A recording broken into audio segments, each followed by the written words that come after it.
കൈയടിച്ച് മാത്രം സ്വീകരിക്കുക. കളിക്കളത്തിന് പുറത്ത് നാടിന് വെളിയിൽ മണലാരണ്യങ്ങളുടെ നടുവിലിരുന്ന് കളി നിയന്ത്രിക്കുന്ന കൗശലക്കാരനായ പരിശീലകൻ സാദത്തെടപ്പാളിന്റെ നിയന്ത്രണത്തിൻ കീഴിൽ ഇന്നിന്റെ തട്ടകം കീഴ്പ്പെടുത്തുവാൻ എത്തിച്ചേർന്നിരിക്കുന്ന ചെമ്പട ഒരു പുറത്ത്, മറുവശത്ത് ഫസ്റ്റ് ക്ലബ് തെക്കേപ്പുറം കുന്നംകുളം. മലപ്പുറത്തിന്റെ മണ്ണിലേക്ക് വണ്ടി കയറിയത് വെറുതെയല്ലെന്ന് ഒരിക്കൽ കൂടി അരക്കിട്ടുറപ്പിക്കുന്ന ഒരു പ്രകടനം കാഴ്ചവെക്കുവാനുറച്ച് കടന്നു വരുന്ന കരിമ്പുലി കൂട്ടങ്ങളിൽ തന്നെ വിശേഷിപ്പിക്കാവുന്ന നീലപ്പടയാളികൾ. കയ്യടിയോടുകൂടി മാത്രം സ്വീകരിക്കേണ്ടുന്ന ഒരു പോരാട്ട തട്ടകം. കരിമ്പനയുടെ ഇളം കൊമ്പ് വാട്ടിപ്പിഴിഞ്ഞ നീരിൽ ഉറുമി കാച്ചിയെടുത്ത് ചുഴറ്റിയെറിഞ്ഞാൽ ആനത്തുമ്പി പോലും അറ്റുവീഴുമെന്ന ചേകവന്മാരുടെ നിയമങ്ങൾ ഒരിക്കൽ കൂടി അന്വർത്ഥമാക്കുന്ന ഒരു പ്രകടനം കാഴ്ചവെച്ചുകൊണ്ട് ഒരു പുറത്ത് അംഗച്ചേകവന്മാരുടെ നാട്ടിൽ നിന്ന് അംഗക്കച്ച മുറുക്കി അംഗത്തിനെത്തിയിരിക്കുന്ന മലബാറിന്റെ സിംഹങ്ങൾ ആഹാ ഫ്രണ്ട്സ് എടപ്പാൾ മലപ്പുറം. ഒന്നാം നമ്പറിൽ നിന്നും പടനായകനായി വിരാജിച്ച് വളർന്നു വരുന്ന പപ്പൻ എടപ്പാൾ. രണ്ടാം നമ്പറിൽ ഞാൻ തന്നെ പലയാവർത്തി പറഞ്ഞുപോയ നാമധേയങ്ങളിലൊന്ന് കുട്ടി ക്രിക്കറ്റിന്റെ അമരക്കാരൻ ക്രിസ് ഗെയിലിന്റെ പ്രതിപുരുഷൻ ബനാത് പുല്ലാറായ എടപ്പാൾ. മൂന്നാം നമ്പറിൽ എന്നും കായിക കേരളം നെഞ്ചേറ്റി വാങ്ങിയ വടംവലിയുടെ ഓൾറൗണ്ട് മികവുമായി പടക്കളത്തിലേക്ക് കാലെടുത്ത് വെച്ച് കടന്നു വരുന്ന സുന്ദര സൗകുമാര്യ പുരുഷൻ നൗഷാദ് എടപ്പാൾ.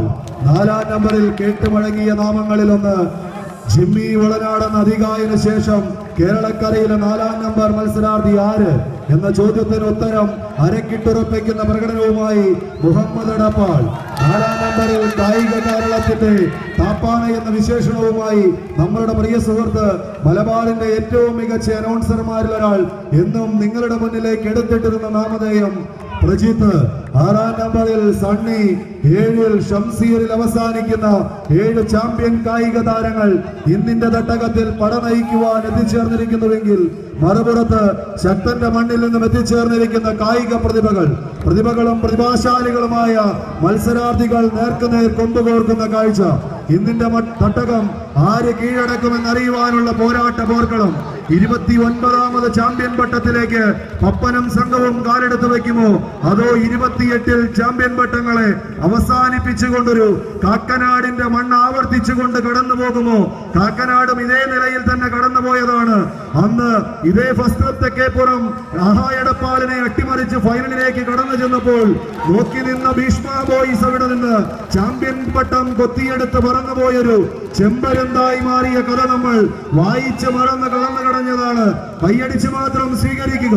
ആവേശ പോരാട്ടത്തിന്റെ എതിർവരമ്പുകളിലേക്ക് വീണ്ടും കാക്കനാടിനെ തച്ചു തകർക്കുവാനുറച്ച് അതേ നാണയത്തിൽ തെക്കേപ്പുറത്തിന്റെ കായിക പ്രതിഭകൾക്കൊരു നേരിയൊരു മുൻതൂക്കത്തിന് ഒരു ചെറിയ തിരിച്ചടി നൽകുവാനുറച്ച് എത്തിച്ചേർന്നിരിക്കുന്ന ചെമ്പട മുന്നോട്ടോ, മറുപുറത്ത് നീലപ്പടയാളികൾ മുന്നോട്ടോ. വിട്ടുകൊടുക്കാൻ മനസ്സില്ലാത്തവർ ആയിരക്കണക്കിന് എത്തിച്ചേർന്നിരിക്കുന്ന കായിക പ്രേമികളുടെ ആരവത്തിന്റെ നടുവിൽ പടിഞ്ഞാറൻ ചക്രവാളത്തിൽ പാതിമയക്കത്തിലേക്ക് വഴുതി വീഴുന്ന പടരോടൊപ്പം ചേർന്ന മത്സരം ഇന്ത്യന്റെ വിളഭൂമിയിലേക്ക് കാലെടുത്ത് വെച്ച് കടന്നു വന്നപ്പോൾ കർക്കിടകത്തിന്റെ കറുത്ത രാത്രികളിൽ കലർക്കരയിലേക്ക് അലറി കുതിച്ചെത്തുന്ന തിരമാലകൾ, ആ തിരമാലകളെ കീറി മുറിച്ചുകൊണ്ട് തന്റെ ലക്ഷ്യത്തിലേക്ക് ഒരു ചെറുവഞ്ചിയുമായി കുതിച്ചു പായുന്ന അരയന്റെ ശൗര്യത്തോടുകൂടി മത്സരിച്ചു കയറുന്നവർ സ്വർഗവും കൂട്ടരും കൈയടിച്ച് വീണ്ടും മലബാറിന്റെ സുൽത്താൻമാർ ആദ്യ സെറ്റ് പോരാട്ടം കൈപ്പിടിയിൽ ഒതുക്കി 4 സെക്കൻഡിലേക്ക്.